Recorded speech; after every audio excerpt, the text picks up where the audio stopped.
Саламатсыздар ма, құрметті оқушылар. Бүгін біз алгебра 7-ші сынып анықтау 77 есепті шығарамыз. Бұл жерде мында осындай екі бөлшекті бір-біріне көбейту қажет. Енді мен бірінші бөлшекті ықшамдап алайын, сосын екінші бөлшекті ықшамдайын, содан кейін барып көрсетейін. Міне бірінші бөлшекті қалай ықшамдаймыз. Бірінші бөлшекте мына жерде а мен а-ны жақшаның сыртына шығарып мына екеуінен, сонда а-ны жақшаның сыртына шығарсақ а плюс х болады. Плюс мына екеуінен b-ны жақшаның сыртына шығарсақ b плюс х болады. Бөлшектің бөлімінен тағы да мына екеуінен а-ны жақшаның сыртына шығарсақ а минус х болады. Мына екеуінен минус b-ны жақшаның сыртына шығарсақ а минус b болады. А минус х болады деген. Енді көбейту. Енді екіншісі. Міне мынау. А квадрат минус ах-тен а-ны жақшаның сыртына шығарсақ а минус х болады. Мына екеуінен минус b-ны жақшаның сыртына шығарсақ плюс b-ны шығарамыз. Плюс b-ны мынадан шығарсақ а қалады, сосын мына жақтан минус х қалады. Неге мен олай істедім? Бірінші мынадан шығарым, себебі а минус х пен а минус х ұқсау керек. Мына екеуінен а-ны жақшаның сыртына шығарсақ а плюс х болады. Мына екеуінен минус b-ны жақшаның сыртына шығарсақ а плюс х болады. Тең. Енді мына бірінші бөлшекте мына екеуі ортақ көбейтішке келеді. Келмей қалады екен ғой. Бәрі келіп тұр, бірақ мынау келмей тұр. Мынаны мен дұрыс шығармаппын. Мынаны қайтадан істейтін болсам, мына жаққа жазайын. Бұл бізде мынандай бөлшек болады екен. А квадрат пен а-ны жақшаның сыртына шығарамыз. А плюс b болады. ах пен bx-тен x жақшаның сыртына шығарамыз. А плюс b болады. Осылай болу керек. Сонда а плюс b бар, а плюс b бар. Сонда мен мына осыны жазайын. Мында а, мында b деп жазайын. Сосын x жақшаның сыртына шығады, а плюс мында а болады. Осы екеуін жазылды.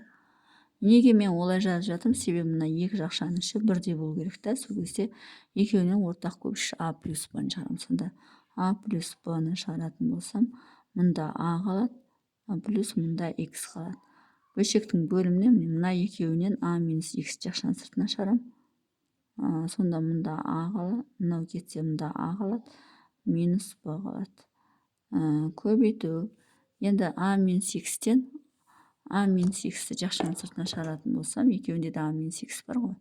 А минус х жақшаның сыртына шығаратын болсам, мында а, мында плюс b қалады.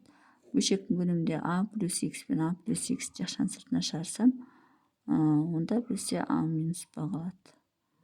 Енді қысқартайық.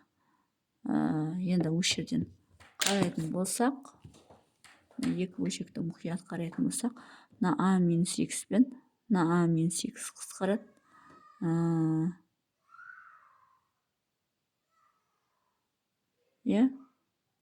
А плюс х пен а плюс х қысқарады. Сонда бөлшектің алымында а плюс b қалады, яғни а плюс b-ның квадраты қалады. Бөлшектің бөлімінде а минус b және а минус b қалады, демек а минус b-ның квадраты болады. Бұл бізде бірінші есептің жауабы 77. Енді екіншісін шығарамыз.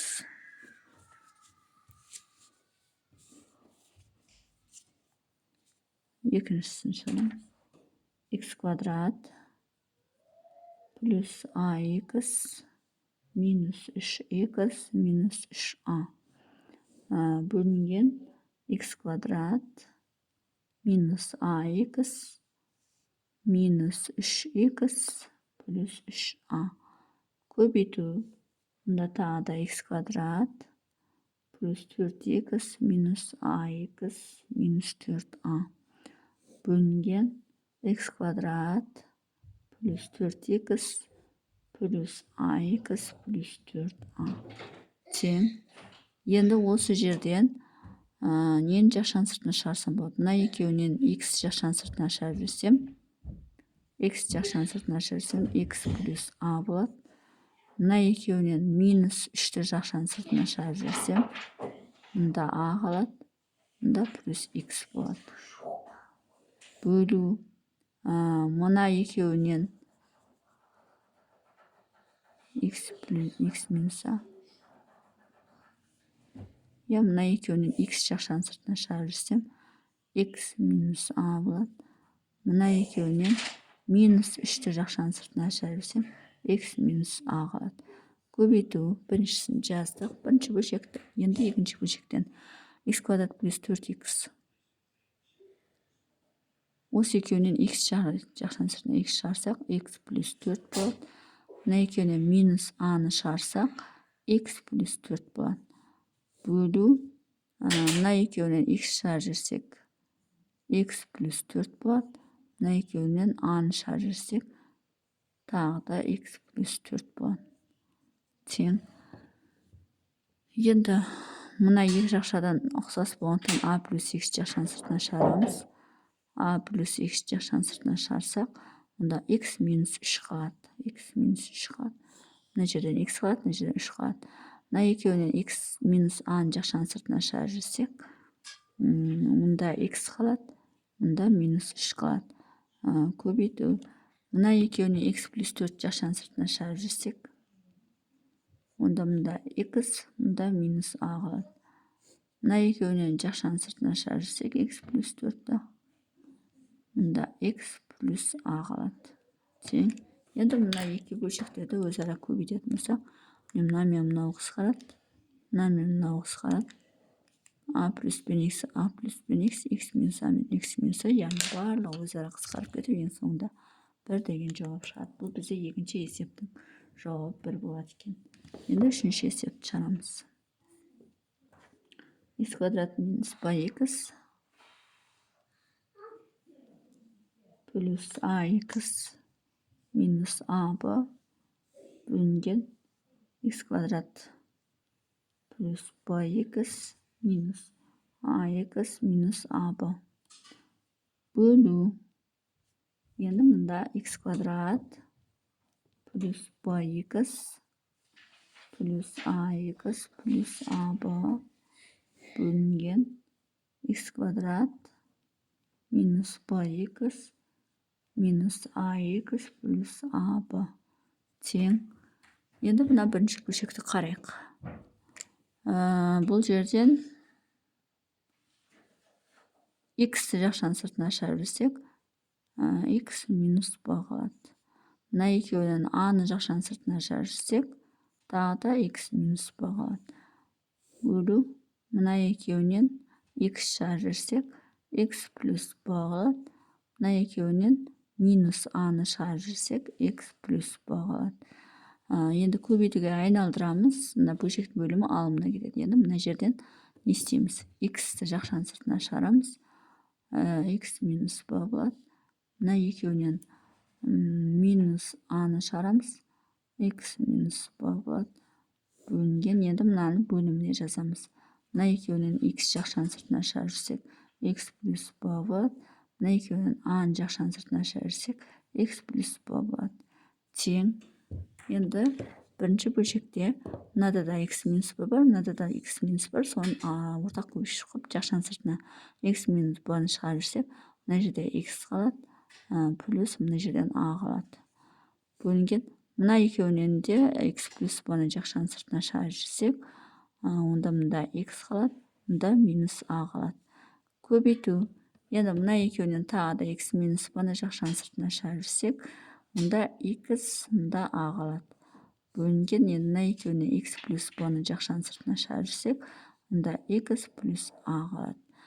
Сонда бізде мына осындай екі бөлшектің көбейтіндісі шығады. Енді қысқартамыз. Мына мен мынау қысқарады, мына мен мынау қысқарады.